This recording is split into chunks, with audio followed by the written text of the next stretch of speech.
Welcome to the Homeschool Together podcast.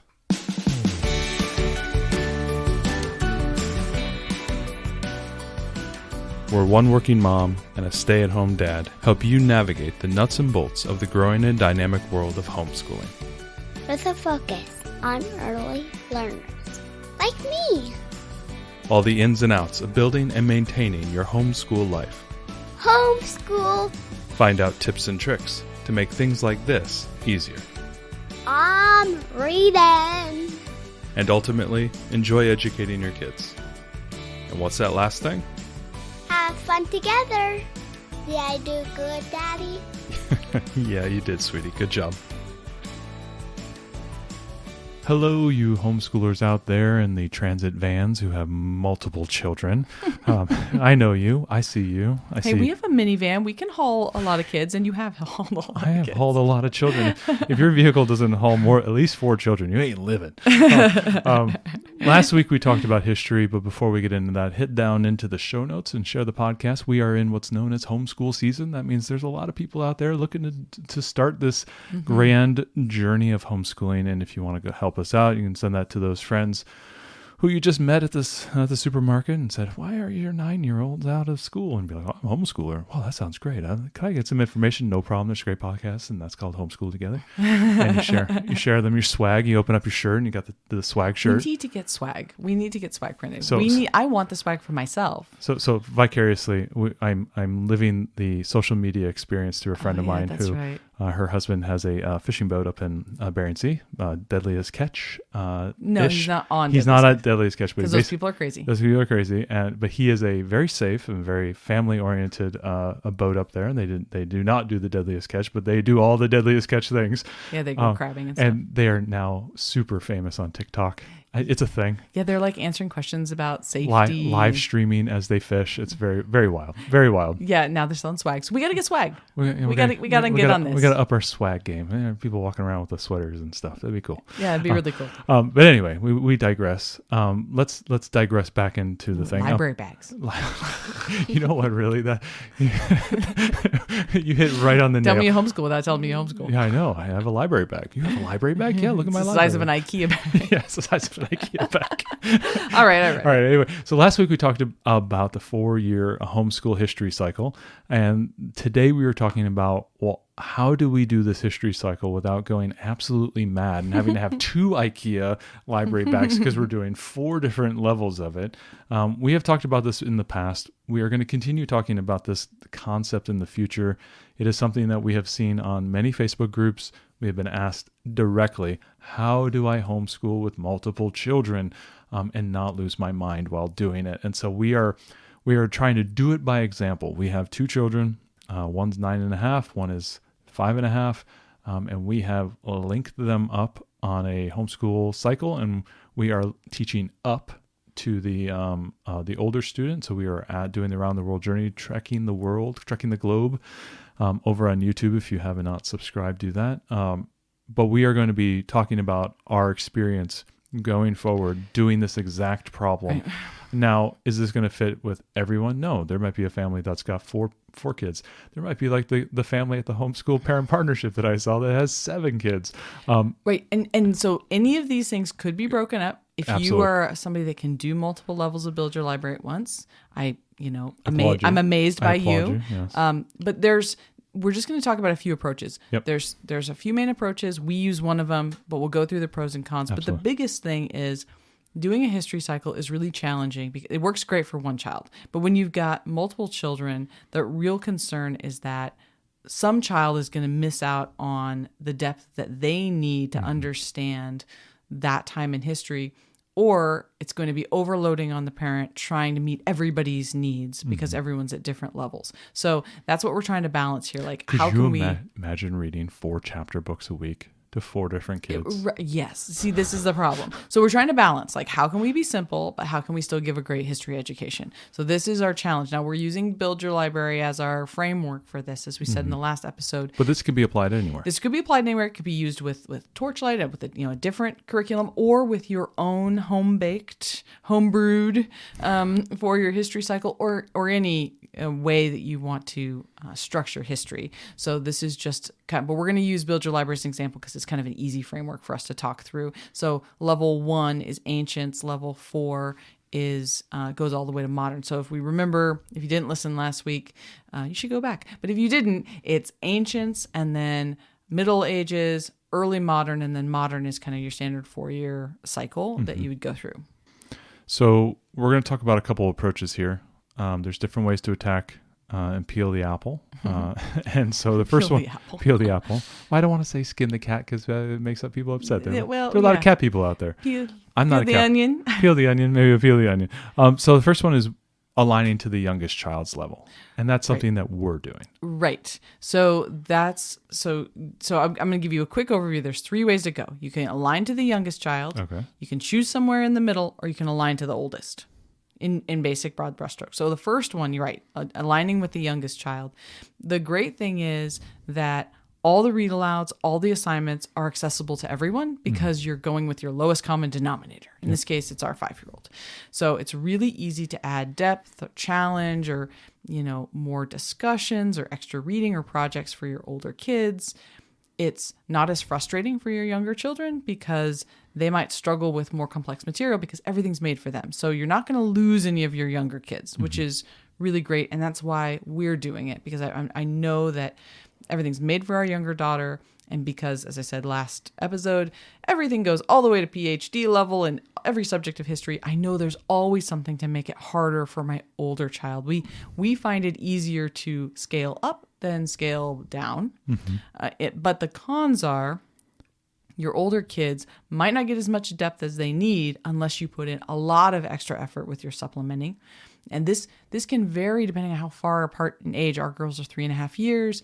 If your kids are 6 years apart in age, that could be like a real challenge to try to find things, because we know based on how close they are in age that some of the things we don't have to completely replace every book for our older, because she's still going to enjoy, 70% or something of what is taught in the younger level. She can still get value out of. And then I've only got to supplement like an extra 30%, right? The further apart your kids are in age, the harder this becomes because you've really got to bridge that bigger gap. Well, and we kind of find that the gap we have right now might be not the limit, but it's getting there, right? I think if you go 4 or 5 year gap, it's a little bit more of a struggle, especially what you're saying there is to level up the content. It requires more work on your end. And I think that's another con associated with this, is that you're going to create some frustration, not only for the children, whether it's for your older learner, because they feel like everything is kiddie oriented, but also it's going to create more challenges and frustrations with you leveling it up. And as you're leveling up, and if you're having to do so much work, it's almost like you're doing 2 separate curriculums at that point. Right. If your kids are far enough apart in age, you can grab 2 separate levels of Build Your Library, because there is an older, right? They cycle back through, or whatever curriculum you're using. That would be interesting. You're doing the older and the younger version. Right. You could do that. You have to sync them up. So that would be 4 years apart, right? 4 or 5 years apart. Well, it's further than that, because there's this whole thing they do in middle school that's different, right? Okay, Because it's not a true 3 cycle. So you're looking more like a 6 year or 7 year gap if you have one.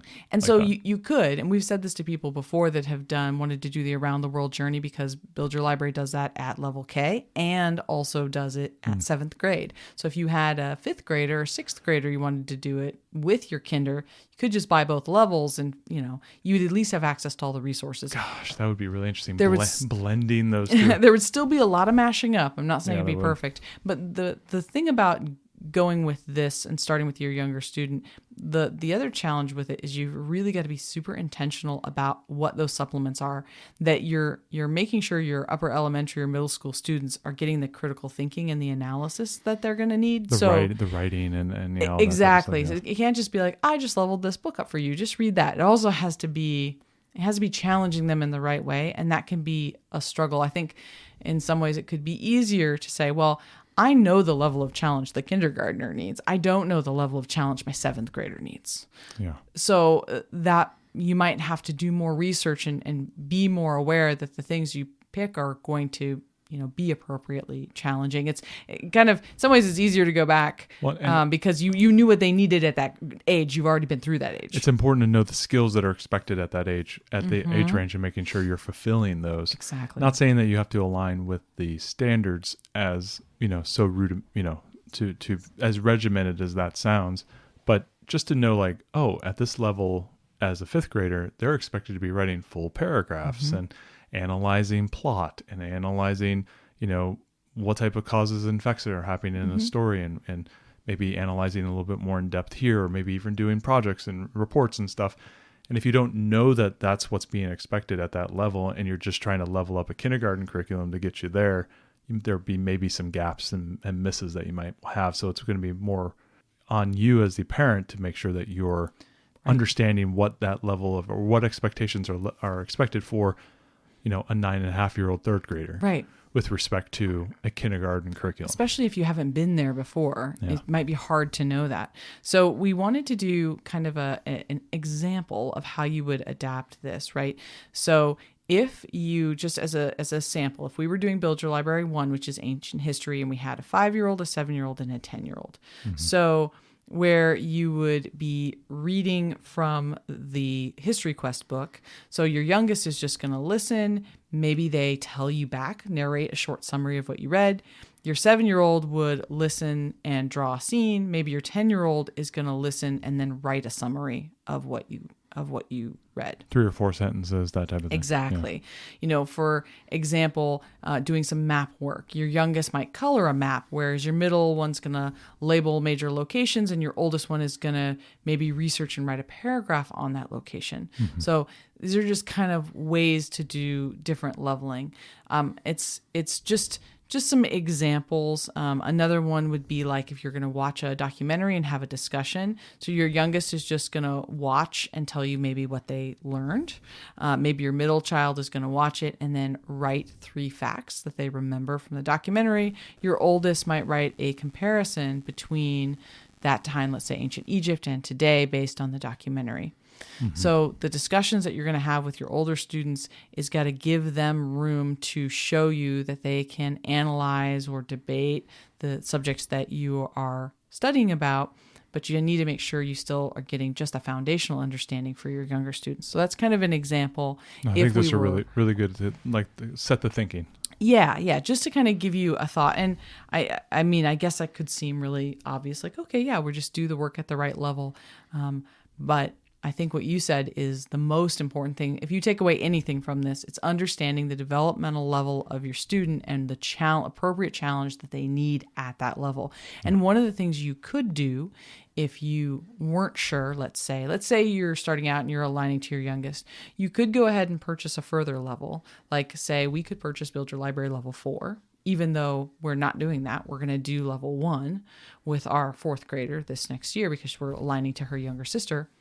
But we could purchase that level and look at the work and look at the projects and assignments and understand, what that level is, and then say, okay, great. Well, obviously we're not studying modern history, but I understand the level of in-depth discussion and the type of assignments and things, and that I can use that information to help adapt the earlier level might be an option. Or if you have a friend that has or something, you could even just look at it. And then you could understand what will be expected at that level. Then you can translate that down to the lower level. Well, yeah, I think you're absolutely 100% right. I think that's a great path for people to take. Very often in the curriculums, they're repeating similar activities or similar instructional strategies, whatever those might be, and taking those strategies and just just jotting them down, like read through and say, oh, they're writing compositions, they're writing sentences. They're reading this amount of text every week, and they're being asked to do these type of activities based on that text. And you can just skim through the weeks and just start jotting those down. And then you're right, apply those straight over the top of what you're doing then. And I always say now, having like kind of like a Rolodex of options that you may have. Say, okay, we're doing this type of thing this week. Here's what the curriculum is calling out. I'm going to add in this book so that I can read with my older learner. And then here's 6 or 7 ideas that I could have. Okay, I'm going to take idea 3 and idea 2 and give that to them. Or here are all these strategies that they have. Right now, I feel like my learner needs to have more experience writing sentences or crafting questions or thinking a little bit more discussion. Like you can tailor the instruction to not the deficiencies, but areas of growth that your learner may need based on, their reading skills, their writing skills, their math skills. And you can start to dovetail those into that tailored experience based on what they need to do at this level and what they may be deficient in. And that's, I think, right there is that seamstress aspect of like what you have to sew together to make this a coherent experience for them that challenges them, is what you said. Yeah, I think that's true. And, you talked about like what a challenge it would be to read 4 books at once. No, so obviously there will be extra reading. So you're going to have a base book, whatever that novel is that you're reading to your younger, if you're doing Build Your Library. And then your olders are going to need different books, right? Depending on the age gap, maybe the book still works, but maybe it doesn't, and you need different books. I would say you're going to have to retain your reading definitely for your youngest one. Your middle one, think about audio. And if there is an audiobook version of this, we've done a lot of this with our daughter, with this Trekking the Globe that we've done, where she is listening to an independent book. So she's not at the level to read the book herself yet. I don't have time to read it to her because we're already reading the other one with her younger sister. So she's listening independently, and then she's giving us back information about that, whether it's drawing or writing or just orally telling us about what's going on. And then your older student, that's something for them to read on their own, right? They could have a book that they're reading independently because you're not going to be able to read all these different novels. So if you can combine kids and a book works for multiple kids, then awesome. If it doesn't, think about the options of audio and independent reading as a way for everyone to get books that are right-sized. And depending on what you read and how they went together, you could even do like a family book club type of thing, where you came back and did a discussion about this time period and everyone had read a book from a different perspective, which could be really, really fun for everyone to participate in and share information that they learned at the appropriate level. Well, especially one of the couple things that I've had concerns about that exact thing that you talked about, where you're starting to let them go and listen to a book somewhere or to go and read independently. A lot of times when we are first introducing things like that, we go, okay, go read alone. But a lot of times children need to be shown exactly what they need to be, what is expected and how to do something. I see this in basketball and sports all the time. It's like, oh, go set a pick. It's like, well, they don't know what a pick is. They don't know how to set a screen. They don't know when to do it. They don't know how to do it. They don't know what circumstances they need to do it. And in this case, it's like, go read that book. Well, how do I want you to read the book? How much am I expecting you to read? How do I want you to think while you're reading? Like, we need to do that, a little bit of that prep work. And it may require us to read along with them. Like, okay, I'm going to read the book too. I have a digital copy of it, or I have my own copy, or I'll read ahead the chapter because, this is, easy reading, and I'm going to read it real quick so that I can, and when I assign that chapter to my student and I can ask them pointed questions that I know they would have to read. Like right now, my daughter's in a class and we're reading Farmer Boy, the second book in the Little House on the Prairie series, that follows on from Little House in the Big Woods. Yeah. This is when Laura, this is the story of Laura's husband, Almanzo. But the first few chapters I was reading with my daughter, she was reading and I was reading. And now I'm asking her to go read 3 pages. And then I ask her questions on it because now I know she knows what's expected and that type of thing. So I'm being able to give her a little bit more of that autonomous, read independently. I can find it a little bit of a challenge to say, go read that book or go listen to that book. And there's no way for me to like check and verify or assess that they've done that thing. Especially this is for the curriculum. I want to know and like be able to know that they're doing the right thing and be able to assess them. It's hard to give them some reading and say, okay, can you write a couple sentences on it? And then I don't know what the book is about, or I don't know what's going on.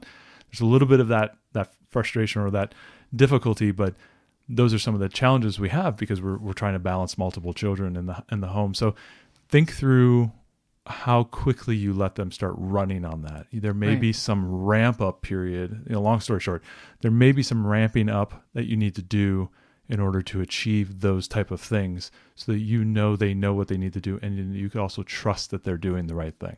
Yeah, absolutely. So the next one is choosing a middle level that works for most of your kids. So this would work.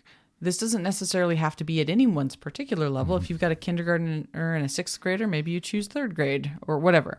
So you choose what you think is going to work best for everyone. It's nice because it's a good compromise where you don't have to adapt too far in either direction. The material isn't too easy for the older child and it's not too hard for the youngest. Like, you're not taking huge leaps. It's when you have like maybe tight years, maybe a year and a half between children. Well, I think it can also be really good when you have larger gaps. And if you have a kinder and a sixth grader, putting them on the same level might just be like impossible otherwise. That's a good point. Maybe, by going in middle level, the span you have to adapt can be a bit easier. I mean, we did prehistory with our daughter when she was like in first grade, I think.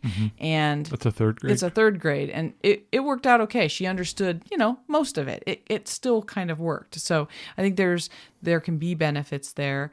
And it's easier, I think, to keep the whole family engaged without really overwhelming the parent, right? Because the adaptations aren't huge. But the cons are obviously that the youngest child is going to need more support and the oldest is still going to need. So you have to go two directions instead of one, right? You have to then maybe the material, if the age gap is too wide, it might be that the material the curriculum provides doesn't work for anyone. And then you've got to do like double the adaptation.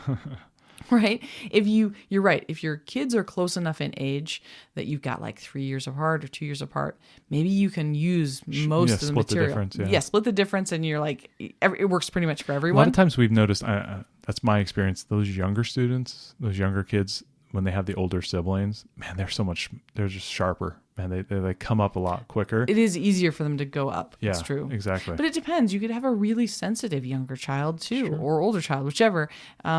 So your kids best, but thinking about it, it could be, depending on the age of your kids, it could be double the amount of work. So just be careful and make sure that you're not having to, that it's a small adjustment on both sides, right? So if you were going to adapt this, so you would select the level that kind of meets your middle child's ability or kind of splits the difference between your kids.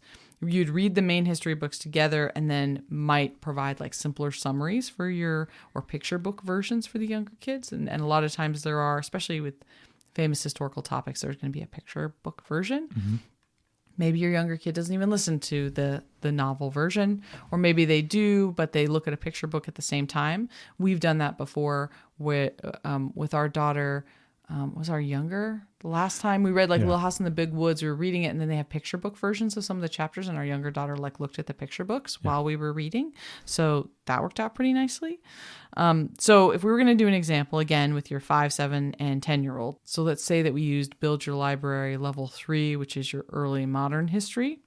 So let's say you're reading a read aloud from the novel. Your 5-year-old is going to listen and color a scene from the novel. Your middle one is going to draw a scene from it, label all the parts of, let's say, maybe like the setting. So let's say you're reading about a city. They're going to label all the different parts, or battle, and they're going to label that. Your oldest child is going to research and write a paragraph about that battle that's happening or whatever you're reading about, right? So again, you're just kind of adapting for your different levels. Hopefully one of those is actually what the curriculum tells you to do, and you're not having to adapt for everybody. But I think this is a challenge. You're just going to have to find what you think will kind of work best. And this might take some time to find the right formula. The right formula. So you could also do like writing a discussion. So your youngest might dictate 1 or 2 sentences on a discussion about the book, whereas your middle one could write a paragraph about the people you're studying, and your oldest could compare life then to life today. Write a small, comparative couple of paragraphs, for example. So, there's different options. You would definitely need to assign extra enrichment books for your oldest, and if you can get living history books, I think that's always better. So there's still things you could do all together. We talked about this in our Adapting for Families. You could do things like a little skit or something all together. There's different types of art projects you could do all together, but there's some amount of adaptation you'll need to make. And unfortunately, it's not going to be the same for everything. You're going to have kids at different writing levels and reading levels, and maybe reading and writing have to be adapted, but art doesn't. Or maybe art does have to be adapted, depending on your kid's skills. So it could be all over the board, but this is one option. I think one of the key terms, if you're trying to Google things, maybe pull stuff from what classrooms are doing, one of the terms that they use in the teaching world is differentiation, because you'll have students that have different capabilities within the classroom. You may have some advanced kids, you may have English learners in the same class, and teachers are having to differentiate the subject based on those various learners, and they supply different materials to those students who may find certain things challenging. Some kids may need more material. So if you're looking for like a Google search term, the term that I've been seeing in my studies is differentiation. So that's kind of the cool thing. So if you're looking for like Teachers Pay Teachers, for like worksheets and print offs and things of that nature, if you're searching through like there's a couple really good websites. One's Edutopia, and I'll put that in the show notes below. They have some really great articles and whatnot about different styles and learning and activities. And you kind of correlate that with, okay, here's some strategies I can do for different learners. And then I can go on Teachers Pay Teachers and pull those worksheets down that are aligned to, say, oh, my fourth grader who is doing ancient civilizations and they need some writing activities, as opposed to my kindergartner who's just listening to me read the books and doing some art projects. You can find those skills and those stuff by searching those terms, and going on that website's been really nice. Edutopia has been really, really cool. So I think this is also a great case for like using like a ChatGPT and saying, absolutely. This is the subject that we're studying. These are the ages of my children. Give me some ideas on the appropriate reading levels or whatever. Yeah. Give me ideas for books, or give me ideas for activities. Give me ideas for things we could all do together. Or this is what the curriculum's asking me. What other things could I do? I mean, there's lots you could ask. Something you can do as well, because it does search the web now, is if you are in a certain state, you have to obviously double check this, but you can ask it for the writing standards for your state, or the reading standards, or the math standards, whatever you're expected. Say, hey, I'm in Washington. I need to know, what are the various skills according to the Washington state standards are necessary for a third grader to know at the end of the year. Give me all those standards and a summary, and then they can give, ChatGPT can pump that out to you and give you a good kind of, not like a complete picture, but it'll give you a good understanding of what you're looking at. And then maybe from there you can go and read the standards yourself, and then maybe try to correlate those to activities and skills and worksheets and print offs and whatnot that maybe you can use to level up your curriculum. Yeah. And so what's the third route is maybe go to the older learner and anchor it to the older learner. Yeah. So if you anchor it to the older learner, then you're really ensuring that your oldest child has a really rigorous history education, which is great. And younger kids are getting exposed to really rich and complex ideas, which is awesome. Right? Just the vocabulary as well. And that is really, really powerful. And there might not be quite as much modification involved, right? Because modifying for an older learner, we talked about how you've got to figure out what level of challenge that they need, and you have to prepare quite a bit more work. I mean, like every level, for example, Build Your Library gets a little bit more expensive because, in other curriculums I know it does, because there's more there, right? There's more work that went into that upper level. So you can take advantage of the fact that a curriculum creator did all this work and right-sized this for this older learner, and then back it back down and, provide some picture books, provide some easier stories, some more acting opportunities and art opportunities and storytelling and different things. It could be, it's kind of a double-edged sword, right? It could be a lot easier to do that because there's not as many resources that you have to find, and they don't have to be as complex. Your like lesson planning doesn't have to be as complex, but also it could be that you're studying some really complex topics that are too advanced for your younger child, and they're just totally left behind. They don't understand why this is important or the nuance about it. So I think it's it's a mixed bag, right? Because we still have to make sure our younger kids are engaged and that they understand the material that they're listening to or reading, or we're reading to them, and they're not overwhelmed. I think this is the easiest, unless you have kids that are really close in age, in which case split in the middle is probably your best way to go. But if you don't, and you're going to go this way, this is probably less work than adapting for older. Right?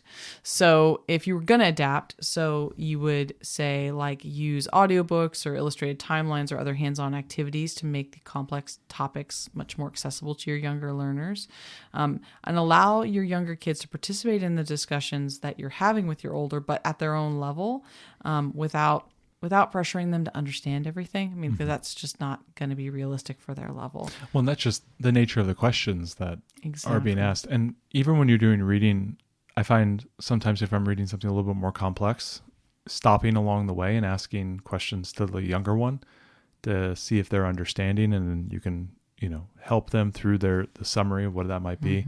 Asking more questions can help bring them along. Like if you're reading, like in the History Quest book, if I read 10 pages to my oldest daughter, well, my youngest probably wouldn't get any of that. Maybe just a little bit of it, but it would all be going over her head, and she would just space out and just, color something or whatever. Going a little bit slower and asking questions, and, it may take a little bit longer on the reading. The older one's still getting the reading, but you'll be able to pull that younger one along and do some of the key concepts. Or if you're reading something, this isn't super important for the youngest one to know, but it's more important for the oldest one to know, right. Maybe you'll ask pointed questions to the older one and just allow the youngest not to understand that material because, this isn't super important, that type of thing. Right. So we were going to do an example. We'd be doing Build Your Library Level 5, which is American History Part 1. So you can imagine that your oldest, you're going to be reading books about American Revolution and things like that. So your oldest you're going to be talking about, they're going to be able to maybe write a short couple response paragraphs about the causes of the war, or about some of the key conflicts or key battles that happened.